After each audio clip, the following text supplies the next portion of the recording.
मैं गरीब परिवार की लड़की थी, परंतु सुशिक्षित और सर्वगुण संपन्न थी। इसी कारण मेरा विवाह एक अमीर परिवार में हो गया।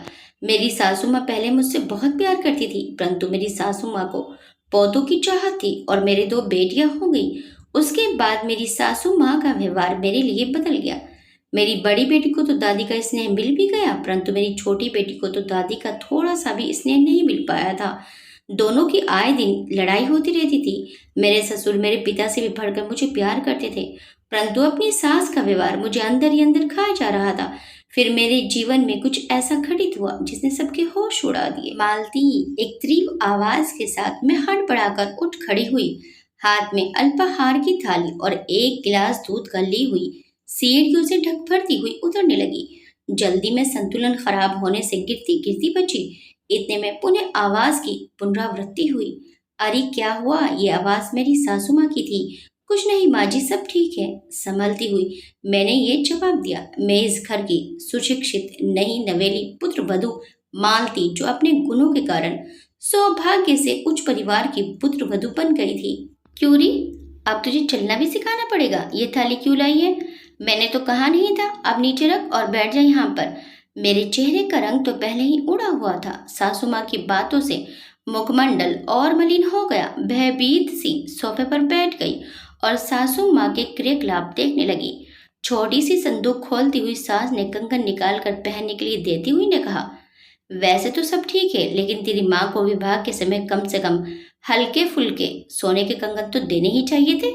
ये तो सुहाग की निशानी है। इतनी समझदार है तेरी माँ, फिर भी। सोने के कंगन हाथ में ली हुई मेरी आंखों के आगे लाचार माता पिता की आर्थिक दशा का परिदृश्य घूमने लगा।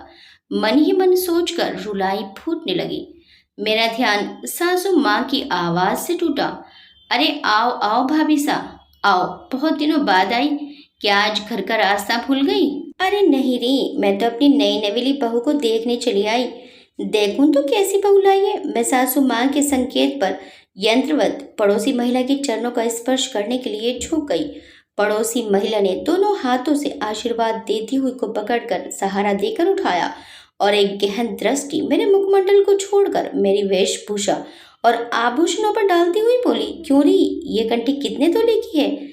4 तोले की है। समदर ने तो घर सोने से भर दिया। सासू माँ ने मुस्कुराती हुई बात बनाती हुई ने जवाब दिया। हालांकि मेरे पीहर से मुझे सोने के नाम पर कुछ भी नहीं मिला था, लेकिन मैं सासू माँ की दिखावे की प्रवृत्ति से परिचित हो गई थी। मैंने मन ही मन दृढ़ संकल्प किया कि मैं अपनी निश्चल सेवा से सासू माँ को प्रसन्न करके हृदयासन पर विराजित होकर रहूंगी।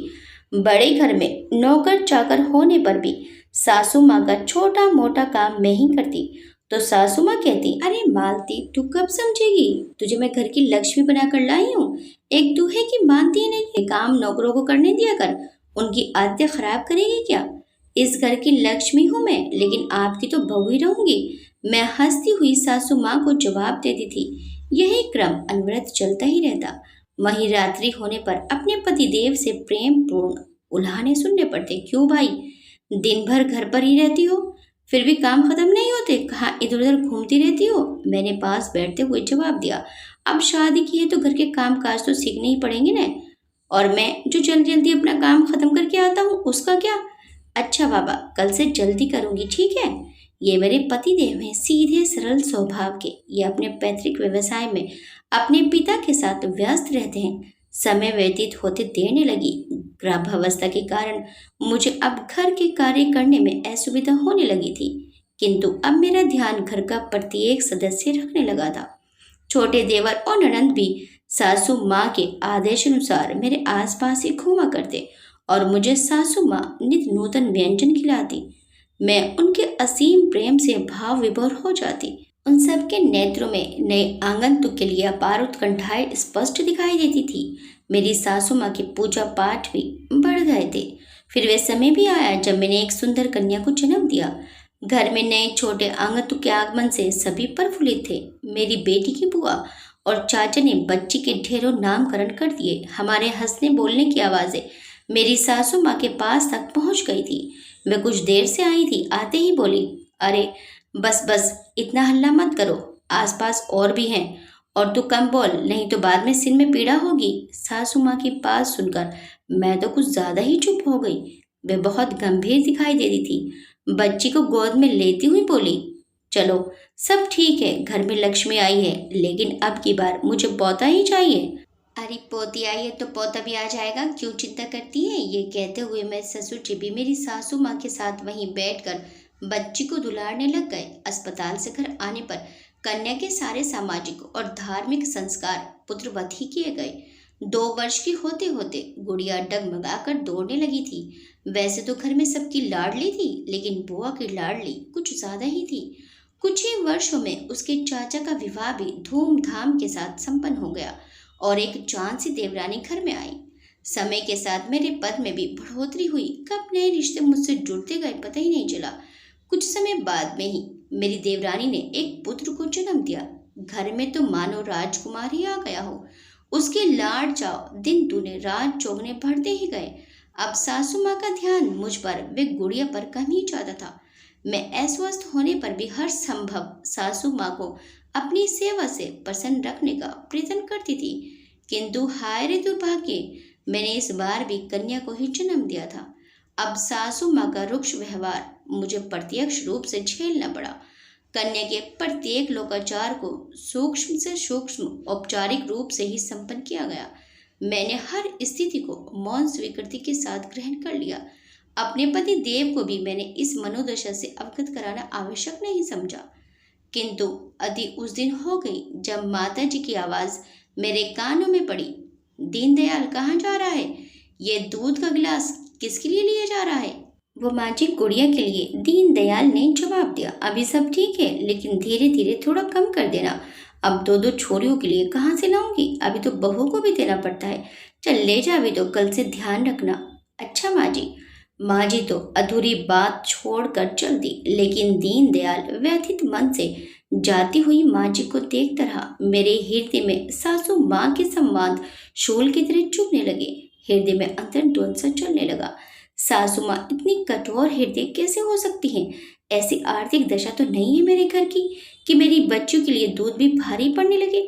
ये भी तो कारोबार में बाबूजी को बराबर का हाथ बटाते हैं, तो क्या इतना भी हक नहीं है मेरी बच्चियों का? और आंखों में आंसू छलछलाने लगे। बड़ी जीजी दूध लाया हूँ, कहाँ रखें?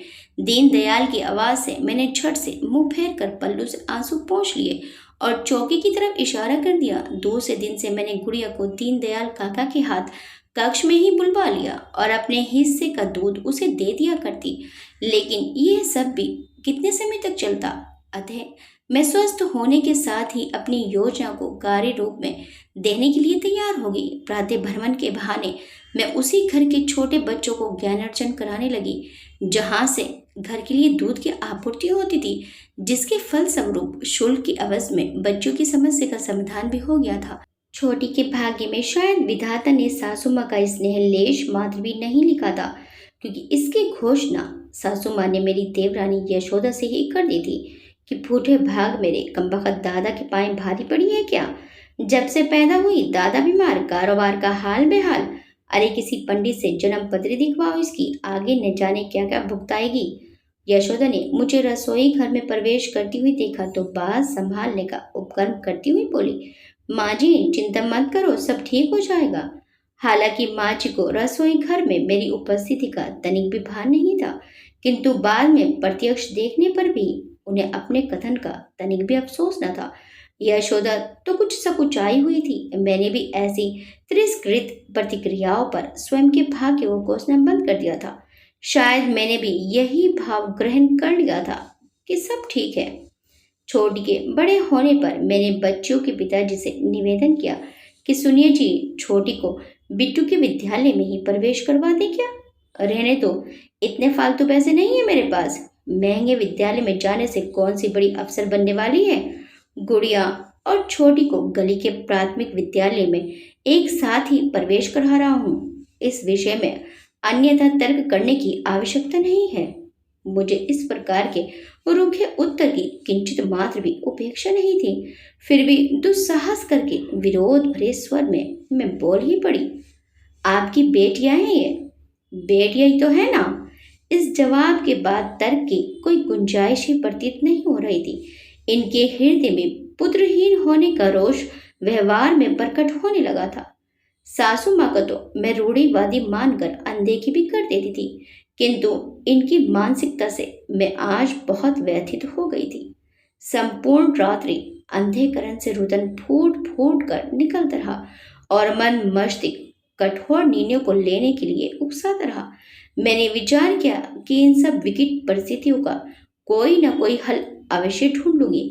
फिर भी हृदय को आश्वस्त किया कि संभवतः व्यवसाय की ऊंच नीच के कारण ही ऐसा निर्णय कर रहे हैं। संपूर्ण विकट स्थितियों में मेरा शिक्षित होना ही एक आशा की किरण थी। इन योग्यताओं और संस्कारों को देखकर ही तो सासू माँ ने मुझे अपनी बहू स्वीकारा था, तो फिर मैं अपनी बच्चियों को इन गुणों से कैसे वंचित रख सकती थी। मुझे इस समस्या का कोई हल संभवतः मिल ही गया था। पूर्ण निर्णय अनुसार दोनों बच्चों को निकट के प्राथमिक विद्यालय में प्रविष्ट करा दिया गया।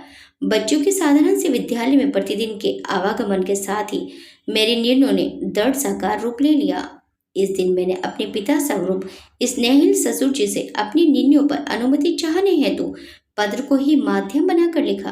परम पूजनीय पिताजी, सदर चरण स्पर्श। वैसे तो देव कृपा से यहाँ घर में सब ठीक है, फिर भी मैं आपसे परिवार की परंपरा के विपरीत घर के बाहर रोजगार करने हेतु दृष्टपूर्वक अनुमति चाहती हूँ। आशा है आप इसकी अनुमति देंगे। आपकी बहू मालती। बाबूजी को ये पत्र मैंने सुबह के जलपान के साथ ही उनके कक्ष में पहुंचा दिया था। अब पिता स्वरूप बाबूजी की प्रतिक्रिया से अवगत होने के लिए मैं व्याकुल हो रही थी। मालती। जी बाबूजी। पिताजी की स्वर ध्वनि के साथ ही मैं अपने आसन से उठकर कक्ष से बाहर बाबूजी के समक्ष सहमी सी उपस्थित हो गई और हृदय की गति को नियंत्रित करने का असफल प्रयास करने लगी। बेटी, इसके लिए पत्र को आधार बनाने की आवश्यकता नहीं थी। मुझे तो प्रसन्नता हुई कि तू समय के अनुरूप ही विचारशील है। बस घर के कार्य को सब प्रकार से ठीक ठाक करने के पश्चात तुझे जो समय मिले उसका अपनी सुविधा के अनुसार उपयोग कर सकती है, किंतु अपने स्वास्थ्य का भी ध्यान रखना तुझ पर वैसे ही कुछ ज्यादा ही जिम्मेदारी है। बाबूजी की आवाज सुनकर सासू माँ भी कक्ष में प्रवेश करती हुई बोली, क्यों जी, अब मालती ने क्या कर दिया? बाबूजी ने झट से पत्र को हाथ में मोस लिया। ये मुझसे छुपा नहीं रहा। उसे पानी के बर्तन में डालकर मेरी ओर उठाकर ले जाने का संकेत किया और बोले, कुछ नहीं रही, ये पढ़ लिख कर दिन भर घर में ही बैठी रहती है। इसे बोलती क्यों नहीं है कि ये घर से बाहर जाकर अपनी छोरियों का ही खाना खर्चा क्यों नहीं निकालती? तेरी चिंता थोड़ी कम होगी। मैंने अच्छी तरह दबाव डालकर कह दिया है। तेरा कहना मान ले तो तू ही समझा दे। अरे तो क्या ये इतनी बड़ी हो गई कि अब ये आपकी भी नहीं सुनेगी? अभी फोन करके इसे काम पर लगवाओ। अब क्या तीन तीन छोरियों में मैं ही लुट जाऊं? थोड़ा कुछ ये भी तो करे। सासू माँ की बात सुनकर तो मुझे लगा कि बरसों बाद कोई सुख का समाचार मेरे हृदय को आनंद दे पाया है, और आश्चर्य हुआ कि इन्होंने मेरी दोनों बच्चों के साथ साथ खुद की पुत्री को भी नहीं बख्शा था। सौभाग्य से मैं अपने ही कस्बे के उच्च शैक्षणिक विद्यालय में मेरी नियुक्ति हो गई। मैं शैक्षणिक कार्यों के अतिरिक्त जितना समय घर पर व्यतीत करती, उसमें घर के कामों को ज़्यादा से ज़्यादा करने की चेष्टा करती, ताकि सासू माँ से पहले जैसा स्नेह प्राप्त कर सकूं। लेकिन संभवतः वे मेरी पुत्रियों के जन्म के अपराध को क्षमा नहीं कर पाई थी। वैसे सब ठीक चल रहा था, केवल व्यवसाय को छोड़कर। इसलिए ही अपनी ननद के विवाह में भी मुझे थोड़ा आर्थिक सहयोग करना पड़ा। मेरे दोनों बच्चियों को अपनी बुआ से विशेष लगाव था।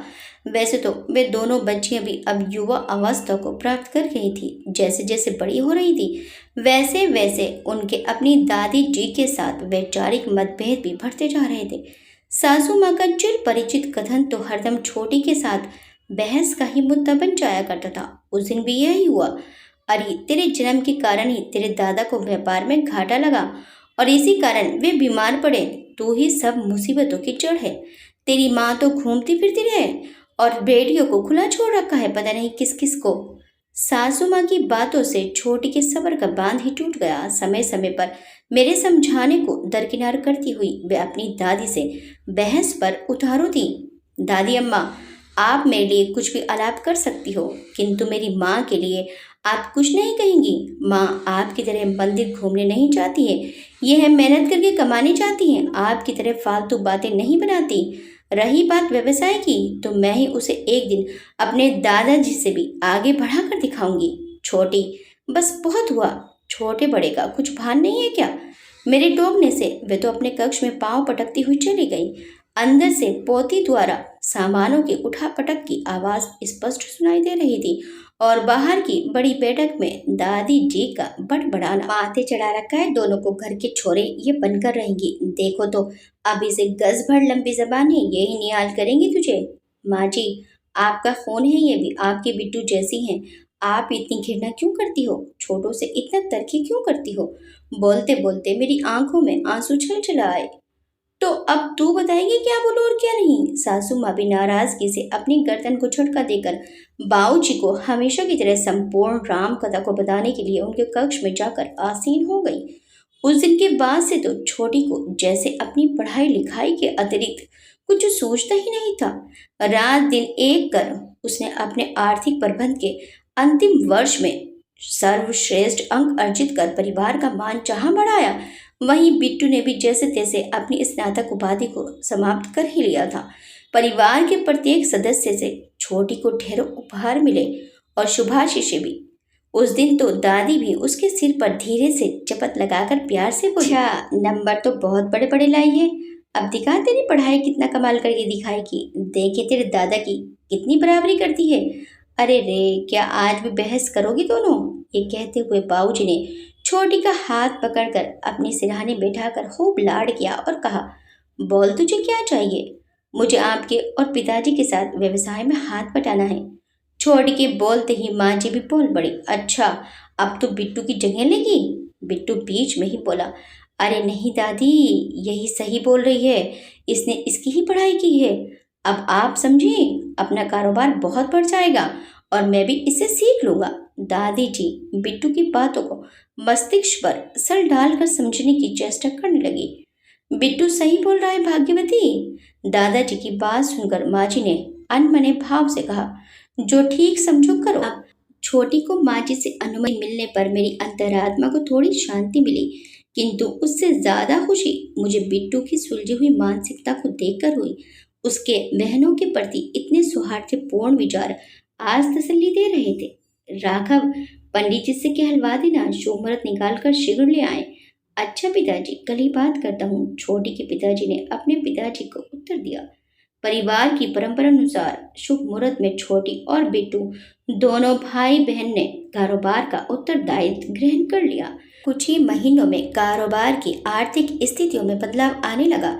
अब कारोबार की सलाह मशवरे में भी उसके दादाजी भी उससे जब तब सलाह लेते दिखाई पड़ते थे। छोटी अपने पिता पर किसी नई योजना के लिए जब तब दबाव डालती दिखाई देती थी। सहमति बनाने के लिए अपने भाई को भी मनोनुकूल कर लेती। एक दिन वर्ष के अंत होते होते उसने मुझे और अपनी दादी को अचंभित ही कर दिया।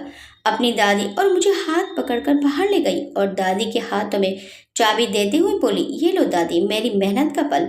मैं और माँ जी एक साथ बोले, अरे ये क्या, इतनी बड़ी गाड़ी कहाँ से आई? कौन लाया? किसकी है? यह मेरा उपहार है जो मुझे दादाजी और पिताजी ने दिया है। हाँ दादाजी, ये इसकी पढ़ाई का ही फल है जो कारोबार में इतना विस्तार हुआ है। बिट्टू बीच में ही बोला, वह सब तो ठीक है, कारोबार में उन्नति हुई, किंतु मालती, तूने इसे छोड़ा क्यों नहीं जना? सब 4 दिन की चांदनी है, अपने साथ ही सब ले जाने वाली है। ये तो इसके दहेज के लिए इकट्ठा होता वही सही था।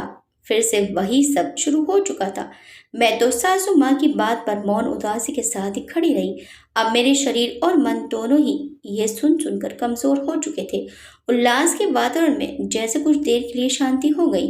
इतने में छोटी बोली, दादी सब व्यवस्था कर दी है तेरे पोते के लिए, ये तो भेटा ही खाएगा। मुझे आज छोटी की कामयाबी पर गर्व हो रहा था। बड़ी तो पहले ही चिकित्सा में अपने अध्ययनरत थी।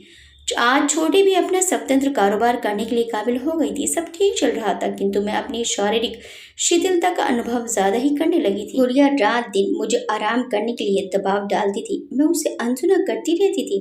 धीरे धीरे मुझे बीमारी ने जो कर लिया। गुड़िया की भाव भंगिमाएं मुझे मौन विपत्ति का संकेत देती। मैं उनसे पूछ ही लेती, क्यों रे, बताती क्यों नहीं है? मुझे क्या हुआ है? तो कुछ छुपा तो नहीं रही है मुझसे? सब ठीक है माँ। गुड़िया मेरी बात का टाल मटोल अस्पष्ट जवाब देती। उसे ज्यादातर फोन पर गंभीर बातों में व्यस्त देखती। बहुत देर तक तर्क वितर्क करती रहती। उसके पिताजी भी उसके पास ही परेशान से बैठे दिखते। किंतु एक दिन सुबह में मेरे कक्ष में मैं अकेली थी। थोड़े प्रयास के बाद मैं उठकर स्नान गृह की ओर अकेले ही चली गई। वहीं बाहर के आंगन में मुझे यशोदा की धीमी सी आवाज सुनाई पड़ी। माँ जी, शांति से काम लो, भगवान सब ठीक करेगा। माँ जी रोती रोती बोली, काहे ठीक करेगा, ये मालती तो जा रही है। दोनों छोरियां ब्याह कर अपने अपने घर की हो जाएंगी। मेरा राघव अकेला रह जाएगा। भगवान एक पोता तो देता, कम से कम नाती पोतों के सहारे ही समय कट जाता। मैं बुढ़िया कितने दिनों की है भगवान, अच्छी करी रे तूने मेरे साथ। अब ये दिन ही बचे थे। कैसे तो इन दोनों की गति सुधरेगी, कैसे छोरियां ब्याहेंगी। आप व्यर्थ की चिंता मत करो, बिट्टू और बिट्टू के पिताजी हैं, वो सब संभाल लेंगे। यशोदा ने सासू माँ को धीरज बंधाया। मैं दोनों की बातें सुनकर दबे पांव वापस अपने कमरे में आकर बिस्तर पर लेट गई। अब क्या अंतिम समय भी ये बोझ मुझे अपने साथ ही ले जाना होगा। मैं ये सोच ही रही थी कि बच्चों के पिता मंदिर से लौट आए। आते ही मैंने उन्हें अपने पास बुला लिया और बोली, सुनो जी, गुड़िया का हम साल साल भर रिश्ता नहीं रोक सकते। आप तो अभी के मुहूर्त में ही विवाह तय कर दो। मेरे पतिदेव आश्चर्य से बोले, अरे तूने ही तो जिद की थी विवाह देरी से करने की, अभी तुरंत निर्णय क्या हुआ। अब अधिक भ्रमित करने वाला अभिनय मत करो। मुझे माँ जी और यशोदा की बातों से सब पता चल गया। अधिक समय नहीं है मेरे पास, मेरे रहते गुड़िया का विवाह करवा दो, मेरी आत्मा को कुछ शांति मिले। ये मेरे गले लगकर फूट फूट कर रो पड़े। कब तक हम अपने अश्रु बहाते रहे पता नहीं चला। मैंने भरे गले से ही कहा, सुनिए मेरी एक इच्छा पूरी करेंगे। बोल, तू जो कहेगी वही करूँगा। मेरा अंतिम संस्कार छोटी के हाथों ही कराना। मुझे गले लगाकर पुचकारते हुए बोले, ऐसी बात मत कर, भगवान इतना कठोर नहीं है जो मेरी प्रार्थना नहीं सुनेगा। इतने में ही गुड़िया कुछ उत्सुकता से पिता के पास आई, किंतु हम दोनों को गंभीर देखकर वहीं रुक गई। मैंने उसे अपने पास बुलाकर बैठा लिया और कहा, मुझे बता अब मेरे पास कितना समय है। किंतु वह बिना बोले पिता का हाथ पकड़कर बाहर ले गई। पिताजी, स्पेशलिस्ट डॉक्टर से बात करने से पता चला है कि हम कुछ स्पेशल ट्रीटमेंट प्रयोग के साथ और रक्त शोधन तकनीक से माँ को कुछ समय और अपने साथ रख सकते हैं। सच बेटी, तू निसंकोच होकर बोल, मुझे क्या करना होगा मैं सब करूँगा। बहुत देर तक पिता पुत्री की बात में घर के और सदस्य भी धीरे धीरे जुट गए। ऐसा प्रतीत होता था जैसे कोई मनोकामना पूर्ण हो गई हो। दूसरे ही दिन मेरे कमरे में भांति भांति के उपकरणों की व्यवस्था के साथ पूरा कमरा सज गया। एक खास सेविका रात दिन के लिए नियुक्त की गई। मैं अपने स्वास्थ्य में कुछ सुधार तो अनुभव करती, किंतु सेविका द्वारा प्रयोग में ली गई प्रक्रिया बहुत ही रुचिकर लगती। उधर बच्चों के पिता ने अपने कहन अनुसार गुड़िया के विवाह का मुहूर्त भी शीघ्र निकलवाकर बिना अधिक औपचारिकताओं के साथ विवाह संपन्न कर दिया। मैं भी एक दोहते का मुंह देख पाई। गुड़िया की दादी उसे देखकर ज्यादा खुश थी। वे परनानी जो बन गई थी, उसे देखकर दादी गुड़िया के पिता से बोली, अरे तू तो गुड़िया के बालक को ही गोद ले ले। समय व्यतीत होते देर नहीं लगी। छोटी की मेहनत से मैं परिवार के व्यवसाय का विस्तार देख पाई। छोटी व्यवस्था के बाद भी मेरे पास बैठकर नई योजनाएं बताती रहती। मैं उससे कहती, अब मैं चैन से मर सकूंगी। माँ, बस यही मत बोला कर, क्या मेरी संतान को नहीं खिलाएगी। अरे शैतान, पहले ब्याह तो कर, फिर खिला लूंगी। किंतु वक्त कब सबको इतना अवसर देता है। मुझे अब अपना घर छोड़कर गुड़िया के ही चिकित्सालय में रख दिया गया। सब मेरी हर बात को पूरा करने के लिए तैयार रहते। अब मुझे दो दो परिवारों का सहयोग था। छोटी कारोबार के नफे नुकसान की परवाह किए बगैर मेरे पास ही रहती। हालांकि मुझे तसल्ली थी कि वह छोटी तो अब जाने कितनों का भरण पोषण कर सकती थी, फिर भी लाख मनोहार के बाद भी विवाह के लिए तैयार नहीं थी। आखिर वे दिन भी आ ही गया जब मेरे हाथ का बंधन ढीला पड़ने लगा। मैंने इनसे कहा, मेरे बाद आप अपनी स्वेच्छा से निर्णय लेकर नया। बात पूरी होने से पहले ही मेरे मुख पर हाथ रख दिया और बोले, तेरे दोहते दोहिती के साथ खेलूंगा दोनों के हिस्से का। मैं मुस्कुरा दी, किंतु मेरी आंखों के आगे अंधेरा होने लगा। मैंने सभी को अंतिम प्रणाम किया। गुड़िया की आवाज़ कानों में गूंज रही थी, माँ माँ माँ। छोटी, तेरी माँ की इच्छा थी कि तू ही उसका अंतिम संस्कार करे। रुधिर कंठ से राघव ने कहा, ठीक है पिताजी। छोटी सुबकती हुई बोली, अरे जून नहीं सुधरेगी। कन्या के हाथ से विरोध करती हुई दादी बोली। राघव ने रोष जताते हुए कहा, माँ अब तो मत बोल ऐसे। ठीक है, जैसे मालती की इच्छा। यशोदा, सब मिलकर श्रृंगार कर दो इसका। दादी बोली, अच्छा माँ जी। यशोदा ने कहा, अरे रे रे, ये क्या हुआ? शमशान में तीसरे दिन मालती के फूल चुनते समय उनके देवर ने कराहते हुए कहा, अरे रे पिताजी, संभल कर। मेरा हाथ पकड़कर यहाँ इधर से निकाल लो। देवर के बेटे बिट्टू ने कहा, क्या हुआ बिट्टू? राघव ने पूछा। सब ठीक है ताऊ जी, वे ताई जी के फूल। बिट्टू ने कहा, कुछ नहीं भाई साहब, वे भाभी के फूल पैरों में चुभ गए थे। बीच में ही बिट्टू के पिता मालती के देवर ने कहा, तुम हटो, मुझे चुनने दो फूल, अंतिम विदाई तो। राघव ने दोनों को हटाते हुए कहा। राघव की आंखों से आंसू टपक टपक कर मालती के फूलों पर गिरने लगे, लेकिन शायद यही मालती को सच्ची श्रद्धांजलि थी। मालती की मृत्यु के 3 दिन के अंदर ही दादी अपनी उम्र से दुगनी दिखने लगी थी। मालती के फूलों को पूजा करके हरिद्वार भेजा जाना था।